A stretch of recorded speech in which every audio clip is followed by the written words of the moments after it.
This seems to me pure religion and undefiled, as it says in the scriptures. Seeing our brothers and sisters in need and doing something about it. We're reaching out heart to heart and hand to hand and soul to soul. The church provided us food, hygiene kits, and clothing. I give thanks because at that moment they were always by our side. Even though we are not members of their church, we always receive their support.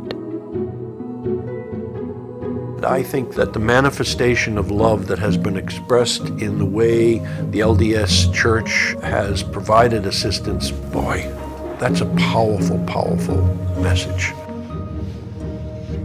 We are truly happy to have this kind of help because we didn't have it before.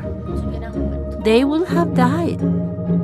Our partnership with the LDS Church is absolutely essential for the Red Cross to be able to fulfill its mission every single day. With us, the church has been there in so many different parts of the world in large numbers, but it really comes down to the individual. It's when you look at those individual stories that it brings our mission to life. My name is Jose Manuel Perez, but they call me Rique. When I was 8 months old, I contracted polio. So I'm 28 years old and I have been without the use of my legs my whole life. Many disabled people don't have the opportunity to work. I am who I am thanks to my job. My family is able to have a home and food each day. Over the years, the church has donated many wheelchairs to the Dominican Republic. The church has donated new chairs now to the Dominican Republic called the Rough Rider chairs, and they are much better suited for the terrain, for the sidewalks, for the roads, and it will definitely make a difference in the people's lives.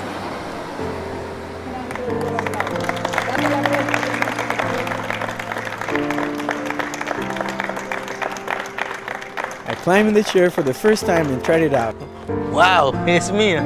It's mine. I couldn't believe it. When you can offer something that's going to give them that wherewithal, that matters.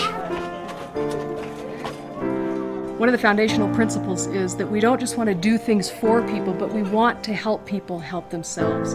So everything that we do is designed around building their capacity, helping them be stronger to solve the problem when it comes up next time. I'm a Tewa Indian. I lived here all my life. It's been a hard life. The ground is not productive because of the drought. You have severe high winds, lack of rain. All those things are elements against you. They're great farmers, but you struggle because of the harshness. Well, when I first heard it, that they were going to bring this project in, I jumped, I want that for my people. And he told me that they were going to have a get-together starting a garden. Thereafter, I attended all the garden sessions, and I was able to learn how to plant a garden. The garden project is such a great blessing to our people here in Kayenta. My first time gardening, and it's been quite an experience in regards to learning how to work together and the effort that it takes to put something like this together, and just a lot of learning and a lot of responsibility and a lot of love. It's allowing people to see that they can actually be self-sufficient. Your appreciation for life is seen from a different perspective. And your prayers are different. Your prayers for your children, your prayers for your garden, your prayer for the land and for the rain. One of the reasons that we do the projects that we do is because of our real sincere commitment to follow the example of Jesus Christ, to relieve suffering in the world and to make life better, because we truly believe these are our brothers and sisters and their lives are connected to our lives, and what we do for each other matters.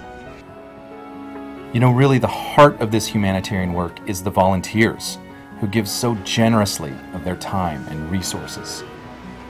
I'm 96 years old, and I'm so grateful that I can do something worthwhile. We know that there are people all over the world who need these quilts that we're making. We have such a feeling of satisfaction knowing that we in some way, some little way, are helping them. We all can do a little bit, which in the long run really adds up to a lot. At my age, you know, I could be just sitting around waiting for each meal. But I don't want to do that. I think it sort of boils down to true believers of Christ and His teachings, and I'm amazed at every aspect of every life that the LDS Church touches throughout the world. When I saw him for the first time, he seemed in bad shape. I thought he wasn't going to live. Each day in our hospital, approximately 2 or 3 children need to be resuscitated at birth.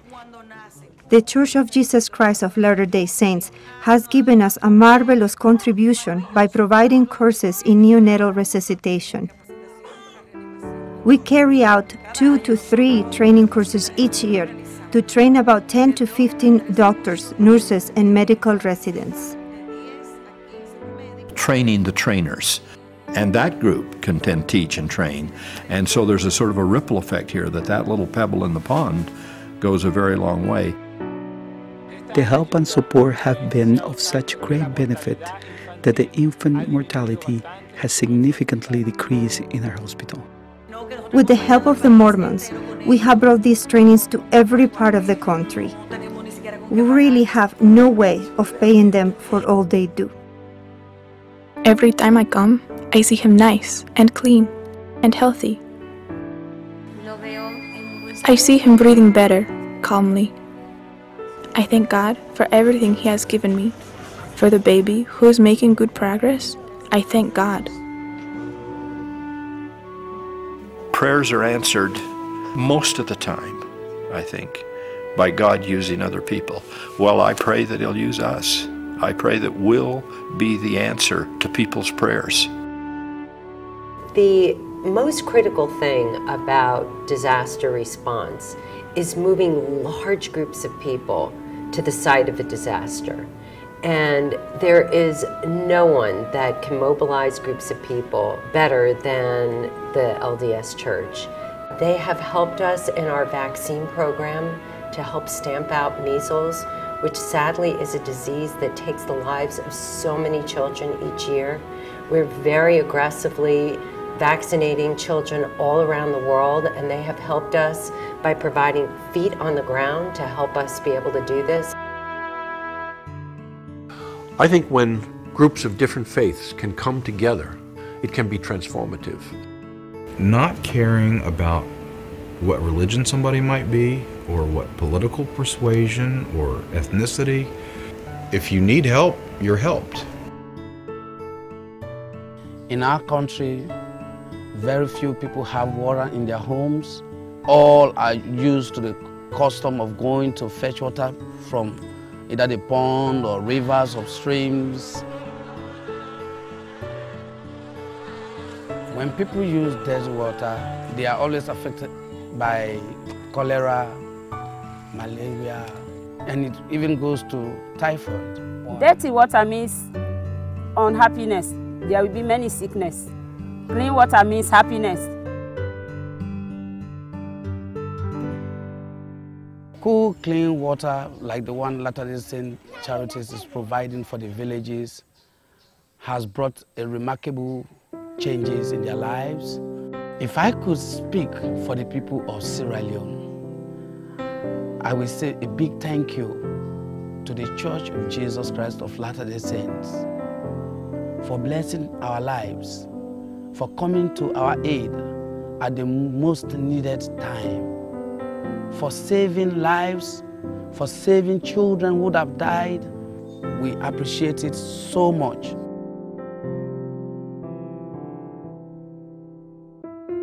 LDS Charities is here in Jordan working with local organizations to provide relief for Syrian refugees.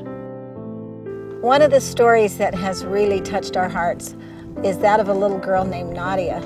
As her family was escaping out of Syria, Nadia was shot in the back. She's 12 years old. She's just 12 years old. Her dad picked her up in his arms and walked 12 miles to get her help. They came with nothing. They had what they could carry, and what they could carry was Nadia. It gets very cold in Jordan, and Nadia's family needed blankets, quilts, coats, hats, and we were able to provide these things for them. When we brought the wheelchair, we were able to bring her outside for the first time. She had been laying on a little 4-inch foam pad for a long, long time. And the wheelchair allowed her to come out and to be part of life again. جابوا لها كرسي، جابوا لنا ثياب، جابوا لنا ستر شتوية.